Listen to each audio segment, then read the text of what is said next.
بہت شکریہ محترم فاروق ارگلی صاحب، آپ نے ان کے شعروں کے حوالے سے جو یہاں بات چیت کی اس سے ہم لوگ بھی محظوظ ہوئے.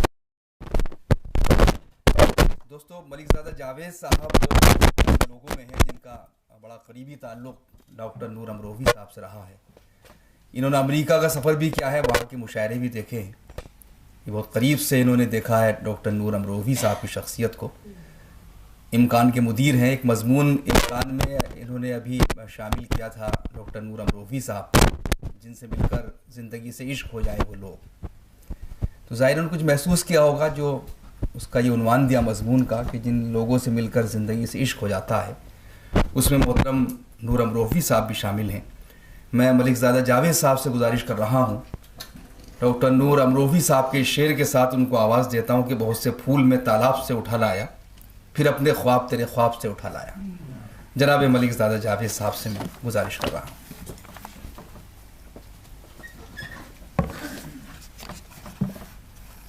جناب صدر، مہمانان خصوصی حضرات جو بھی یہاں موجود ہیں، خواتین و حضرات، نور امروہوی صاحب کی شخصیت کے اتنے پہلو ہیں جن سے تھوڑا بہت سفر کے دوران، امریکہ کے سفر کے دوران، اس کے علاوہ ہندوستان میں جب بھی وہ تشریف لائے میرا ان کا ساتھ رہا، میں نے دیکھے. عام طور پر بہت سے لوگ ہجرت کر کے ہندوستان سے بیرونی ممالک میں گئے ہیں اور پھر وہاں جا کے وہ کہیں گم ہو گئے ہیں.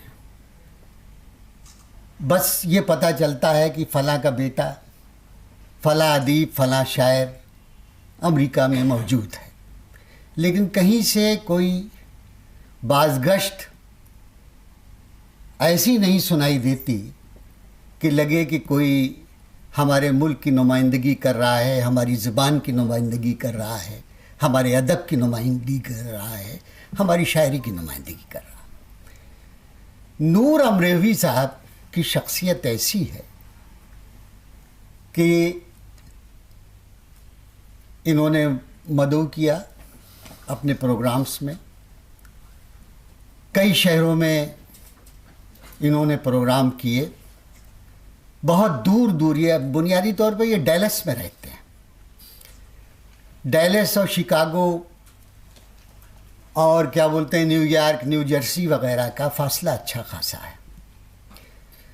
تو مجھے یہ بات اتنی خوشی محسوس ہوئی وہاں جا کے کہ اتنے بڑے ملک میں ڈیلس کے علاوہ بھی نور امروہوی کو لوگ جانتے، پہچانتے اور مانتے ہیں. مجھے آج بھی یاد ہے، عام طور پر ہم لوگ اس بات کے بڑے ہی خواہاں رہتے ہیں کہ ہمارے شہر میں ہماری عزت ہو، لیکن بہت کم دیکھنے میں آتا ہے کہ شہر میں کہ لوگ اس کو بہت زیادہ وہ کرتے ہوں، عزت دیتے ہوں. لیکن نور امروہوی کا پہلا پروگرام جب میں، خاص طور سے ڈاکٹر صاحب آپ تمام حضرات سے کہنا چاہوں گا، پہلے پروگرام میں جب گیا ڈیلس میں تو بہت بڑا ہال میں وہ پروگرام تھا. اور جب نور امروہوی صاحب کو ناظم مشاعرہ نے اسٹیج پر بلایا تو پورا ہال کھڑے ہو کے اس نے 2 منٹ تک تالیاں بجائی ان کے شان میں. اور میں بیان نہیں کر سکتا کہ مجھے یہ لگا کہ ہاں واقعی انہوں نے اپنا نام، اپنا کام دکھایا ہے یہاں کے لوگوں کو، اس لیے ان کی اتنی عزت و احترام یہاں پر موجود ہے. کئی جگہ گیا میں، کئی لوگوں سے ملا میں، اور عزت بھی الگ، عزت کا پتہ چل جاتا ہے کہ کون کس جذبے کے تحت آپ کی عزت کرتا ہے. یہاں تو چلیے میں مان لیتا ہوں کہ نور صاحب امروہہ کے رہنے والے ہیں، ہمارے ملک کے شاعر ہیں، ہمارے ملک کے ادیب ہیں، یہاں آتے ہیں. ہم لوگوں کا یہ فرض ہے کہ ہم ان کے لیے کوئی پروگرام کریں، ان کی عزت افزائی کریں، ان کے لیے کچھ کریں. لیکن اس جگہ امریکہ جیسے شہر میں جو ایشیا کے لوگ ہیں، خاص طور سے ہندوستان اور پاکستان کے لوگ جو ہیں، کوئی ایسا نہیں ہے جو نور امروہوی کے نام سے نہیں واقف ہے. سب ان کو، چاہے آپ ایک کونے سے دوسرے کونے آپ چلے جائیں، آپ نور امروہوی صاحب کا نام لے لیجئے، سب ان کو جانتے پہچانتے اور ان کے کارناموں سے واقف ہیں. مذہبی لوگ بھی ان کو بہت اچھی طریقے سے جانتے ہیں، کیونکہ مذہب کے سلسلے میں بھی وہاں پر ان کا بہت کام ہے. اور بہاریہ مشاعروں کا سلسلہ، پہلے تو انہوں نے میرا خیال ابتدا اپنی نعتیہ مشاعروں سے کیا تھا، اور اب بہاریہ مشاعروں سے انہوں نے کام شروع کیا. یہ تو میں چندگرم میں کچھ لکھ کے لایا تھا، اگر اجازت ہو تو میں ڈاکٹر صاحب میں کچھ کہنا چاہتا ہوں. نور شاعری کے حوالے سے بھی میں گفتگو کروں گا. بہت پہلے اردو کے نامور شاعر ڈاکٹر بشیر بٹ نے مجھ سے یہ کہا تھا کہ اب اردو کے شاعروں کو اپنا اشتہار خود بن جانا چاہیے، کیونکہ یہ دنیا وہ ہے جو مردہ پرستی کے سحر سے آج تک آزاد نہیں ہو پائی. اس زمانے میں اب کسے فرصت ہے کہ آپ کی فکری بصیرت پر توجہ دے، علم و ہنر کو ادب کے میزان پر پرکھے، آپ کی شاعری کی چھان پھٹک کرے. جو ہمارے تنقید نگار ہیں ان میں ان لوگوں کی تعداد زیادہ ہے جو کسی شاعر کی قدر و قیمت کا اندازہ اس کی شاعری سے نہیں، اس کی سماجی پوزیشن سے کرتے ہیں، ان کی سماجی پوزیشن سے کرتے ہیں. ایسی صورتحال میں شاعر کی شناخت کا مسئلہ ہے جو ایک لمحے فکریہ ہے. اس لیے یہ ضروری ہو گیا ہے کہ آج کے جینوین شاعر کو خود بتانا چاہیے کہ اس کی ادب میں کیا حیثیت ہے، اس کی شاعری میں کیا کیا خوبیاں پائی جاتی ہیں، اور اسے عوام و خواص کو کیا سننا اور پڑھنا چاہیے. دعائیں کام آتی ہے ڈاکٹر نور امروہوی کے شعری مجموعے کا نام ہے، جس کو عنوان بنا کر آج غالب انسٹیٹیوٹ نے اس پروگرام کو آرگنائز کیا ہے. میرا ایک مضمون ابھی ہے نور صاحب کی شاعری پر، ان کے سلسلے میں پیش کر رہا ہوں کچھ. نور امروہوی کی شاعری حالات حاضرہ کی عکاسی بڑے خوبصورت انداز میں کرتی ہے. ان کے اشعار میں گل و بلبل کے نغمے نہیں، جس میں ہر بات محبوب سے شروع ہو کر اسی پر ختم ہو جاتی ہے. تغزل اور غزل کے لفظی معنی کا عکس ان کے اشعار میں ہمیں بہت کم نظر آتا ہے. وہ عہد حاضر کے شاعر ہیں، اس لیے دنیا کی سمت و رفتار کیا ہے اس کی بازگشت ان کی شاعری میں زیادہ سنائی پڑتی ہے. رشتوں کے ٹوٹنے بکھرنے کا عمل، انسانی سوچ کی پامالی، وطن پرستی، خدا کی عظمتوں کا اعتراف، دنیا کی بے ثباتی، گرتے ہوئے معاشرے کا تصور، ہجرت، محبت، مٹتی ہوئی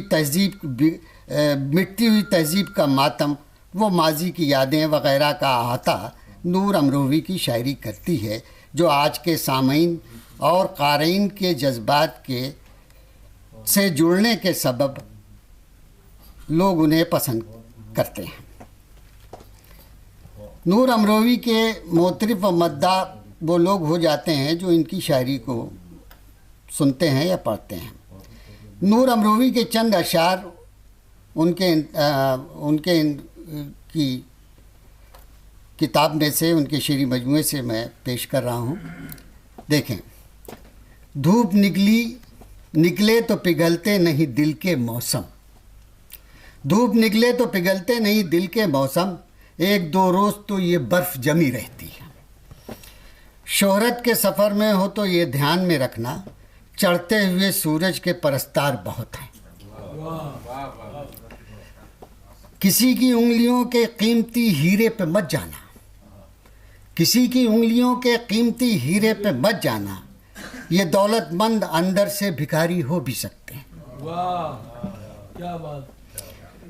محبت پھول جیسی ہے، وفا گلدان جیسی ہے، تمہارے پیار کی خوشبو تو ہندوستان جیسی ہے۔ واہ کیا کہنے! پھر پڑھیے بھائی۔ واہ محبت پھول جیسی ہے، وفا گلدان جیسی ہے، تمہارے پیار کی خوشبو تو ہندوستان جیسی ہے۔ سنتے ہیں کہ غالب کے طرفدار بہت ہیں، دنیا میں قلم کم ہے قلم کار بہت ہے۔ نہیں ہو ان کا سایہ تو دعائیں کام آتی ہیں، کہ دنیا سے گزر کے بھی یہ مائیں کام آتی ہیں۔ انہوں نے وہیں شاداب نے شروع میں یہ شعر پڑھا تھا، عمر بھر ایک محبت میں کمی رہتی ہے، اشک بہہ جائے تو آنکھوں میں نمی رہتی ہے۔ یہ بیٹے زندگی میں آگے پیچھے ہوتے رہتے ہیں، مگر یہ بیٹیاں تو دائیں بائیں کام آتی ہیں۔ ان اشعار کو پڑھ کر نور امروی کے لب و لہجے کے ساتھ ان کی فکری بلندی، کونا مشقی، شعری محاسن، اشعار کی گہرائی، زبان کی سادگی، مصروں کی روانی، غیر ضروری الفاظ سے انحراف، موضوعات پر دسترت کا اندازہ آپ کو ہوگا۔ ان کی شاعری میں ایک ساتھ اتنی خوبیوں کا ہونا ہی اس شاعر کو معتبر بنانے کے لیے کافی ہے۔ ہمارے دوست، ہمارے بھائی، اردو کے ایک بڑے شاعر، جنہوں نے اپنے وطن کا نام دیار غیر میں بھی زندہ رکھا ہے، تابندہ رکھا ہے، اور اپنی شاعری کا جوہر وہاں پہ دکھایا ہے۔ ہندوستان اور پاکستانیوں کے درمیان بہت خاص طریقے سے کئی مرتبہ ایسا ہوا کہ کئی پروگرامز میں میں الگ الگ جگہوں پر گیا، اور یہ میں نے دیکھا کہ ایک جم غفیر مشاعرہ گاہ کی طرف چلا آ رہا ہے۔ ایک آدھ لوگوں سے میری گفتگو ہوئی، بات چیت ہوئی، تو میں نے ان سے کہا کہ بھائی کیا مشاعروں میں اتنی بھیڑ عام طور پر یہاں ہوتی ہے؟ کہنے لگا ایسا نہیں ہے، بہت سے ہوتے ہیں، لیکن کنوینر معتبر ہونا چاہیے، اور نور امروی ایک معتبر شخصیت کا نام ہے۔ وہ جو پروگرام کرتے ہیں اس میں ہم لوگ ضرور آتے ہیں، کوئی تفریق کسی طرح کے ہندوستانی اور پاکستان کی نہیں ہوتی۔ اور یہ بالکل بات صحیح ہے کہ پاکستان کے صف اول کے تمام شعراء، ہندوستان کے کافی شعراء ہر سال ان کے نعتیہ اور بہاریہ مشاعرے میں شامل ہوتے ہیں، جاتے ہیں۔ اور اس کے علاوہ ایک خاص بات میں ڈاکٹر صاحب آپ کو بتانا چاہوں گا، عام طور پر وہاں امریکہ میں جو کنوینر ہیں وہ یہاں کے شعراء کو بلا کے ان کا بڑا استحصال کرتے ہیں۔ استحصال اس طریقے سے ہوتا ہے کہ پتہ یہ چلا کہ بہت ہی معمولی رقم، اس سے زیادہ پیسہ ان شاعروں کو یا ہندوستان کے مشاعروں میں مل جاتا ہے، وہ کیا بولتے ہیں ان کو دیتے ہیں، اور بہت کم، ایک زمانے سے یہ سلسلہ چلا آ رہا ہے۔ کئی نوٹوریس قسم کے کنوینر وہاں بھی موجود ہیں، لیکن نور امروی صاحب کے سلسلے میں یہ بات میں کہوں گا کہ جتنی توقع تھی اس سے زیادہ ان کے پروگرام میں جو لوگ جاتے ہیں وہ یہ بڑے عاجزی کے ساتھ، بڑے انکسار کے ساتھ یہ پیش کرتے ہیں۔ اور روزانہ یہ عالم ہوتا تھا کہ جب شام کو یہ آتے تھے ہوٹلز میں ہم لوگوں سے ملنے کے لیے، تو یہ ضرور سب سے پوچھتے تھے کہ ارے بھائی کوئی ضرورت تو نہیں ہے، کوئی چیز بھابھی کے لیے لے جانا ہو، بچوں کے لیے لے جانا ہو تو آپ قطعی مت جائیے گا، آپ صرف مجھ سے کہیے، وہ ذمہ داری میری ہے کیونکہ آپ میرے مہمان ہیں۔ بھائی میں تو اس سلسلے میں بڑا بیکار ثابت ہوا، میں تکلف میں رہ گیا، لیکن بہت سے ایسے ہمارے دوست تھے جو خوب سامان لے کے آئے۔ نور صاحب نے ان کو خوب سامان دلایا، اور بہرحال وہ آج وہ آج اب بس ایک مرتبہ کہیں ایک ہی مرتبہ جانا چاہیے, دوبارہ جانے سے تھوڑا گریز کرنا چاہیے. جو عزت آبرو بنی ہوئی ہے اسی میں بہتر ہے. تو بہرحال نور صاحب کے لیے میں خاص طور سے حیدر رضا صاحب کا بیحد ممنون ہوں, اور غالب انسٹیٹیوٹ کا. نور بھائی, غالب انسٹیٹیوٹ میں اس جگہ جہاں آپ بیٹھے ہوئے ہیں, جہاں یہ کہکشاں بیٹھی ہوئی ہے, یہ لوگ معمولی لوگ نہیں ہیں. ان کو بلانے کے لیے لوگوں کو پسینے آ جاتے ہیں, لیکن یہ حیدر رضا صاحب, غالب انسٹیٹیوٹ اور کیا بولتے ہیں آپ کی شخصیت ایسی ہے کہ یہ لوگ کھینچے چلے آئے ہیں. اور بلا شبہ یہ پروگرام, اس کی بازگشت بہت دور تک پورے ہندوستان میں سنائی دے گی, اور لوگ اس پروگرام کو کافی دنوں تک, جب اس کی خبریں اخبارات میں اور دیگر جگہوں پر سنائی دے گی اور جو لوگ اس کا ذکر کریں گے, تو کافی دنوں تک اس پروگرام کی یادداشت لوگوں کے ذہنوں میں محفوظ رہے گی. میں ان جملوں کے ساتھ نور امروی صاحب کو بہت بہت مبارکباد, دعائیں کام آتی کے مجموعے پر اس گفتگو کے لیے پیش کر رہا ہوں. بہت بہت شکریہ.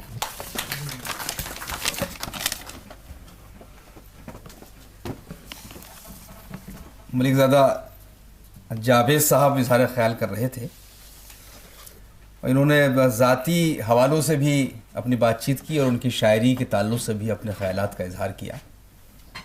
بہرحال آئیے, میں چاہتا ہوں کہ اب جو ڈائز پر لوگ بیٹھے ہیں ان تک پہنچا جائے. تو سب سے پہلے اسد مفتی صاحب جو ہمارے مہمان ہیں, اور ان کا تعارف کرایا تھا ڈاکٹر رضا حیدر صاحب نے. ان کے کالم بہت مقبول ہیں, خاص طور سے ہندوستان میں بھی. وہ ہالینڈ میں مقیم ہیں, لیکن اس کے باوجود ان کے کالم جس توجہ کے ساتھ یہاں پڑھے جاتے ہیں, تو یہ بہت کم لوگوں کو یہ اعزاز حاصل ہوتا ہے. اور کئی حوالوں سے ان کی پہچان ہے, صرف صحافت نہیں بلکہ ادب اور دوسرے حوالوں سے بھی آپ کی ایک بڑی پہچان ہے. میں بہت ادب اور احترام کے ساتھ اسد مفتی صاحب آپ سے گزارش کرنا چاہتا ہوں کہ آپ تشریف لائیں اور اظہار خیال فرمائیں.